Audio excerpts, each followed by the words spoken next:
Ya, dan untuk mengetahui informasi terkini mengenai kondisi pelarangan mudik, kita akan terhubung dengan kontributor Berita 1 TV Rino Fajar Setiawan yang sudah berada di titik di checkpoint di Kalimalang, Jawa Barat. Rino, selamat siang. Berdasarkan pemantauan Anda, bisakah dijelaskan bagaimana pengetatan kendaraan yang terjadi di pos checkpoint Anda? Apakah masih terjadi pelanggaran di sana?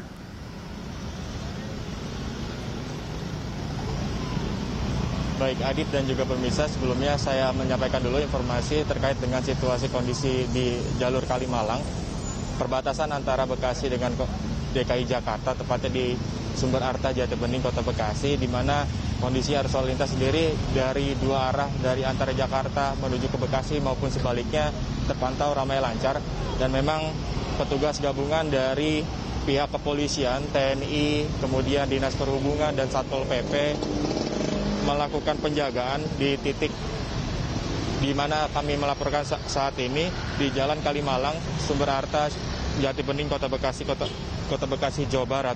Pemeriksaan ini sendiri berkaitan dengan adanya penerapan pembatasan sosial berskala besar yang masih berlaku di wilayah Kota Bekasi, sekaligus adanya penyekatan larangan mudik yang diberlakukan sejak tanggal 24 April 2020. Dari pantauan kami di lokasi memang sejumlah kendaraan masih banyak yang belum mematuhi penerapan atau peraturan yang diberlakukan saat pembatasan sosial berskala besar di Kota Bekasi. Yakni masih banyak pengendara yang belum mengenakan masker, kemudian berboncengan yang tidak dalam satu alamat, dan untuk mobil sendiri belum adanya mengangkut penumpang separuh dari kapasitas yang ada. Berkaitan dengan adanya penyekatan yang ada di wilayah Kota Bekasi, ada beberapa indikator pengendara yang tadi saya lihat kepada petugas yang berjaga di titik Kalimalang ini. Tadi beberapa pengendara, diantaranya pengendara motor, sempat ditanya dulu oleh petugas yang berjaga dengan melakukan pengamatan terhadap nomor polisi yang dikendarai. Kemudian pengendara petugas juga melakukan pengamatan terhadap jenis barang bawaannya yang disinyalir melebihi kapasitas dari angkutan kendaraannya. Setelah itu juga petugas melakukan pertanyaan ke pengendara dengan menanyakan dari mana dan akan tujuannya kemana. Kemudian setelah itu pengendara diperiksa kartu tanda penduduk dari pengendara tersebut. Dan dari data terakhir hingga pukul 10 waktu Indonesia bagian Barat tadi, sedikitnya ada 4 kendaraan motor yang disinyalir akan melakukan perjalanan mudik ke sejumlah wilayah, yakni di wilayah Jawa Barat, Jawa Tengah, dan Jawa Timur. Sedangkan untuk kendaraan mobil, baru 1 kendaraan yang diputar balik oleh petugas dari titik lokasi pos pemantauan Kalimalang. Adit.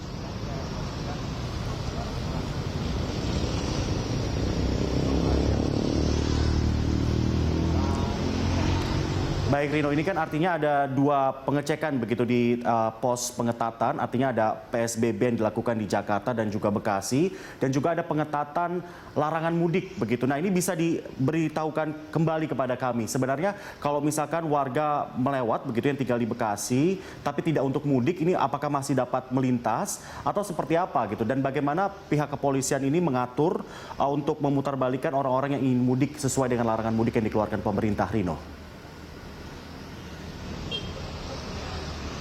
Ya, memang tadi sempat saya pantau sendiri sejumlah kendaraan berputar balik atau memang diputar balik oleh petugas karena memang ada indikasi adanya melakukan perjalanan mudik dari arah Jakarta menuju sejumlah wilayah di Jawa Barat, Jawa Tengah hingga ke Jawa Timur melalui jalur Kalimalang ini sendiri. Dan indikasinya sendiri petugas melakukan pengamatan terhadap nomor polisi, kemudian melihat jumlah barang bawaannya yang melebihi kapasitasnya, kemudian melakukan atau membawa 2 penumpang dalam 1 motor dan ataupun melebihi kapasitas dari kendaraannya baik roda 4 dan roda 2. Kemudian menanyakan KTP dan menanyakan tujuan yang akan dituju oleh pengendara tersebut. Dan dari data 3 hari kemarin ini sendiri, hari pertama sejumlah kendaraan yang diputar balik ini sebanyak 28 motor dan 12 mobil. Sedangkan untuk hari kedua ada 35 motor dan 5 mobil. Untuk hari ketiga, yakni kemarin, ada 26 motor dan 9 mobil yang harus diputar balik karena memang terindikasi adanya melakukan perjalanan mudik. Sedangkan untuk hari ini sampai pukul 10 pagi tadi ada 5 kendaraan, yakni masing-masing 4 kendaraan motor, 1 kendaraan mobil. Dan mereka yang diputar balik ini rata-rata mengaku kepada petugas untuk meninggalkan Jabodetabek karena memang tidak memiliki pekerjaan lagi di wilayah Jabodetabek, sehingga mereka melakukan tujuan mudik. Dan pengecekan ini sendiri dilakukan selama 24 jam di 3 lokasi titik pengecekan, yakni di satu di Kalimalang ini berbatasan dengan wilayah DKI Jakarta dan Jakarta Timur dengan Bekasi, kemudian di Jalan Sultan Agung yang berbatasan juga dengan DKI Jakarta, kemudian di Bantar Gebang yang berbatasan dengan wilayah Cilengsi, Kabupaten Bogor, Jawa Barat. Adit. Baik, Rino Fajar, terima kasih atas penjelasan dan juga informasinya. Tetap kembali berhati-hati dan juga bertugas di lapangan. Pemirsa, itulah kontributor Berita 1 TV Rino Fajar Setiawan langsung dari Bekasi, Jawa Barat.